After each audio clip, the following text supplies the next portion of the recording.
right, so I'm going to deliver a short talk about tears. Hopefully you'll be able to relate to that. I cry a lot. So I'd like to begin by asking what might be perceived as being a few revealing questions. Feel free to abstain from participating, as your decision to not participate is probably just as revealing as your decision to do so. By a quick show of hands, how many of you have cried today?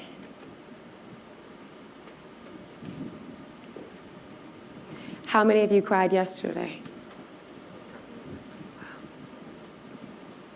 How many of you have cried over the past week? How many of you have cried over the past month? How many of you haven't cried in over a year? Wow. Lest you feel that I'm just trying to expose you for my personal amusement, I'll be candid about my own recent tearful moments. Let's see. I cried last night because I felt that my significant other had ignored something very important to me, and I was simultaneously feeling very overwhelmed about the start of the semester arriving much sooner than I was ready to accept. I'm a PhD student, so even though my work never really ends, I tend to pretend that summer vacation is still a thing that I'm allowed to enjoy.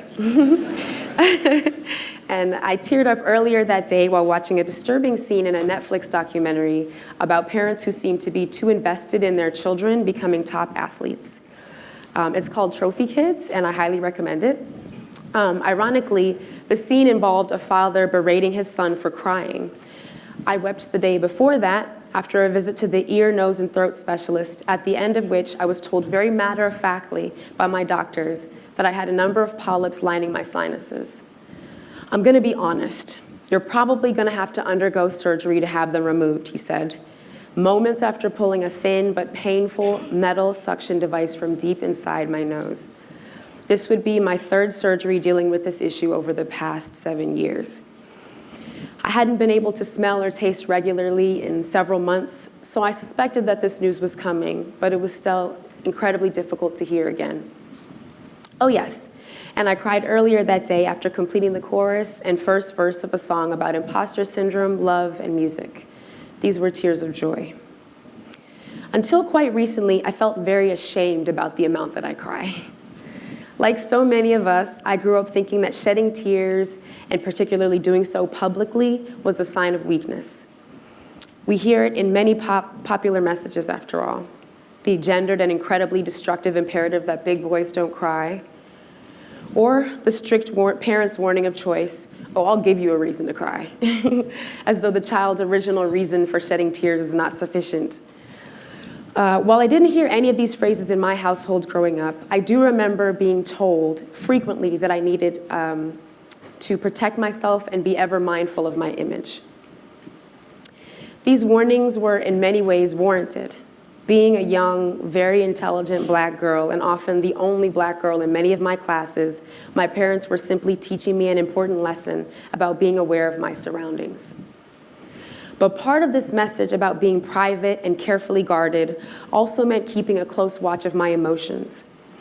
I recall sitting in the backseat of my parents' car after losing an extremely close varsity volleyball match, as my mom told me that I shouldn't have cried in front of everyone. We were so close, but couldn't get it together at the last minute. I also recall weeping loudly in my mother's arms after the abrupt end of a 5-year relationship at the end of 2014. We were sitting on the couch in my apartment, a furnished loft housed within a residential community that I received in exchange for my work as an assistant residence hall director at Cornell. As she rubbed my back in my apartment, and then she gently asked me if the sound carried in my apartment, and then advised me to try not to be so loud as the other students might be able to hear me. I've thought quite a bit about why I cry so much, particularly as I recently turned 30 this past March. Thank you. The function of shedding tears as an emotional response is still very much a mystery, even to those who study and treat the eyes for a living. One thing we do know is that there are 3 kinds of tears: basal, reflexive, and sight tears. The first refers to tears that keep mammalian eyes lubricated and clear of dust. The second form of tears, reflexive, that's the thing that happens when we cut onions or encounter things like tear gas. The final process refers to tearing due to emotional stress, pleasure, anger, suffering, mourning, or physical pain. And it is this last kind that I haven't really been able to get a good handle on in my personal life since I graduated from Cornell as an undergraduate in May 2008. Prior to that time, I'd never really been known as a crybaby. At least nobody told me that to my face. In fact, I'd heard from people that I dated that I was a bit cold sometimes. It wasn't until I moved to Houston, Texas, right after undergrad to pursue a 2-year service as a core member in the national teaching program Teach for America, that crying became a regular part of my routine. To be fair, everybody I knew in the program cried on at least a bi-weekly basis. It was a challenging experience in more ways than one. I was used to going to class, partying hard, seeing my family regularly, sleeping in. Suddenly, I was responsible for the lives of 40-plus underserved kids who looked like me and looked up to me. It was also right around that time that my nasal issues began to manifest themselves for no apparent reason. Frequent trips to the ER and my first consultation with an ear, nose, and throat specialist there revealed the existence of polyps. During that time, I found peace by making hip-hop beats on my computer, a practice I had learned from my older brother while I was in high school, but I had never really pursued very passionately until that moment. Eventually, I began to rap over these beats about my love of all things nerdy, partially compelled by the lack of uplifting songs that my students recited to me in class. A friend dubbed me Sammus during that time, with an extra M so I don't get sued by Nintendo. Based on the name of one of my favorite female video game characters, and because my position as a woman producer defied gender stereotypes in a similar way to my namesake. Armed with an interesting moniker and a few songs, I jumped headfirst into the Houston underground music scene, first through open mic nights and then regular showcases, making friends and exploring what it would mean to be a musical artist. The 2 years went by in a flash, and by the end of 2010, I was preparing to return to Ithaca, New York, where my parents are both professors. I spent the first half of the year living at home, taking my GRE, applying to graduate school, and making music quietly in my room. The second half of the year marked my first semester as a PhD student at Cornell University in the Department of Science and Technology Studies. When I look back, it feels like I spent that whole year in tears. Part of my sadness was due to being torn from my significant other who lived in Houston in order to create my new life in Ithaca, New York, in the dead of winter. And I wept during the second half of the year in response to the incredibly isolating process of pursuing my PhD, in conjunction with my growing fear that I would have to prematurely end my music career. I had managed to connect with a few artists in the Ithaca area during the first half of the year, as well as perform at a few spot dates in local bars. But by the end of 2011, I was completely convinced that there was no place in that area for my nerdy raps about black girl problems to thrive. After participating in a beat battle at Cornell at the end of 2011, I was introduced to a friend who has since become my manager, just as I was making my final decision to hang up my coat as a rapper and producer. With his insistence that my artistic voice, was highly necessary, I recorded, produced, and mixed my first full-length album and released it digitally my second semester as a PhD student at Cornell. Within a matter of days, oh, thank you, that's so sweet. Thank you. Within a matter of days, it became a bestseller on the popular music site Bandcamp, and received a shout out from Bandcamp's administrators despite my lackluster promotional skills. So I literally had sent out a tweet like, hey, I have an album, listen to it if you want. And then I felt so bad for selling it on Bandcamp that I eventually put it up for free so people could just have it, because I just was stressed about asking people for money for this thing. After I got over the initial shock, I got right to work reaching out to local and regional artists and promoters. I stayed on Twitter looking for opportunities and responding to calls for artist submissions from my favorite blogs. I was driving to New York City more frequently to pursue new opportunities. I was meeting people who had heard about me and wanted to hear more of my work. I was earning money from my music through Bandcamp. I was appearing on the blogs that I loved. And I was performing even more than I could have ever imagined when I was living in Houston. And it was through this process of performing regularly that I finally came to realize that being so in touch with my emotions is actually an incredible gift, a superpower that I can use to craft a performance into a liberating experience for myself and members of the audience. Although I haven't done any extensive research on the matter, I suspect that most performers must work their way through a series of stages in a progression towards self-actualization. The first stage to me involves something like physiological mastery, knowledge of the body. At my first show in October 2009, a very poorly attended 15-minute daytime set at a local eatery in Houston, I ran out of breath less than halfway through the performance. I had spent weeks memorizing my set list, working on the perfect set, getting a DJ to spin my tracks, and promoting the show on my MySpace page. Yet there I was on game day, having forgotten to practice the most fundamental part of the performance, breath control. I was sputtering my way through the set after just 5 minutes. My boyfriend at the time smiled supportively at me from the audience as I struggled through the last 10 minutes. The several-second gap between the end of my last song and the audience's clumsy applause felt like forever. When I worked through some of my mortification and looked back at the footage of the performance, which I uploaded on YouTube, I became even more distressed to learn that in addition to losing my breath, I had been unconsciously flailing my arms kind of wildly the entire time. So I have some footage of that. It's really, I can't even look at it. It's so bad. I'm thinking, damn, y'all miss me. Y'all miss me. Miss some magic in the bless. The world with a tumble of the a miss. I live you and we make a promise tighter than some wedding vows, and I pledge my allegiance to all. Okay, so that's enough of it. That was so painful. That was so painful. Oh my goodness. The next stage involves the practice of simply knowing one's words. Mental control, I suppose. Memorizing lyrics is incredibly difficult for me. I used to watch school plays and wonder as seemingly ordinary kids, the kids who sat in classes next to me, performed hours worth of memorized material and movement. I dreaded Shakespeare recitations in my English and literature classes. However, as I performed more and more, I began to have instant recall of the songs that regularly appeared in my set. I eventually reached a point where I didn't even need to practice on the day of the show. And finally, this last stage in artistic self-actualization involves a kind of emotional control. The artist reaches a point in which the words become so subconscious that the artist can become as much an observer of themselves as those outside their body. I recall the first time I cried during a performance. It was July 2013, and I had been asked to speak at a rally in downtown Ithaca, protesting the shooting of Black Florida teen Trayvon Martin and the subsequent lack of a conviction against his executor. I decided to recite a piece from my first album entitled America, a cappella.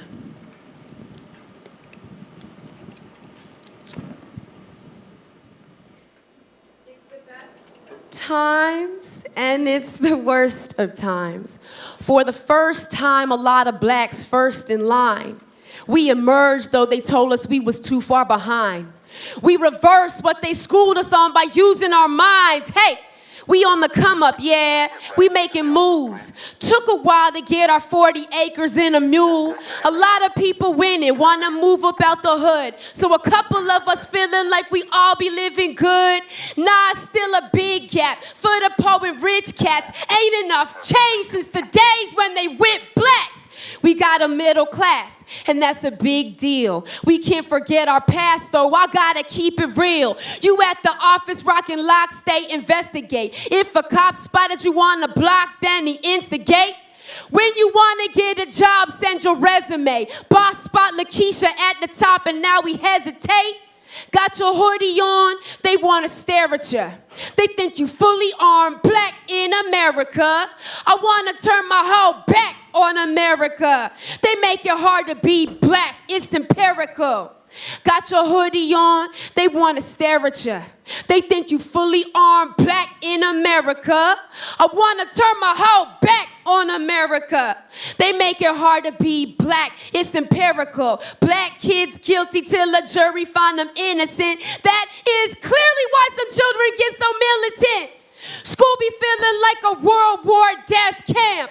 Students Children staying in their homes, a la Anne Frank. Textbooks older than the teachers at the school. But the checks ain't coming when that features in the news. They talk about the drugs and the crimes every day, not the blood left behind when they came and they raped us. Fought back, they would beat a nigga lights out. Never thought blacks could be living in the White House. Yet the right so unkind to our president. They remind me that I'm not a resident. We survived genocide, we a testament to the pride of who lies in the sediment. So I remain too aware of all my melanin, cause Uncle Sam don't really care that I'm a relative. Got your hoodie on, they wanna stare at you. They think you fully armed black in America. I wanna turn my whole back on America. They make it hard to be black, it's empirical. Got your hoodie on, they wanna stare at you. They think you fully armed black in America. I wanna turn my whole back on America. They make it hard to be black, it's empirical.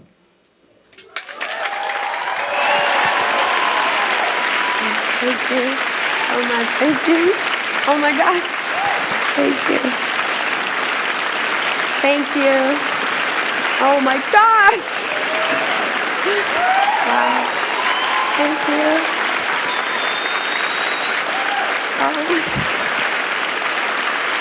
Oh. Thank you so much. I should have ended on that note. I'm sorry.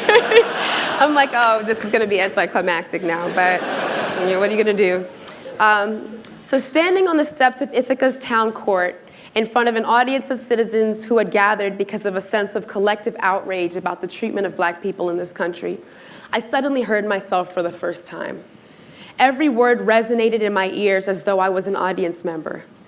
The outrage filled my every fiber, and it was no longer about remaining composed. I spoke with confidence at first, and then my words became fractured as I warbled through the second half of my performance in tears. I watched as people in the audience began to break down in tears in front of me. Many people thanked me afterwards as we lit candles.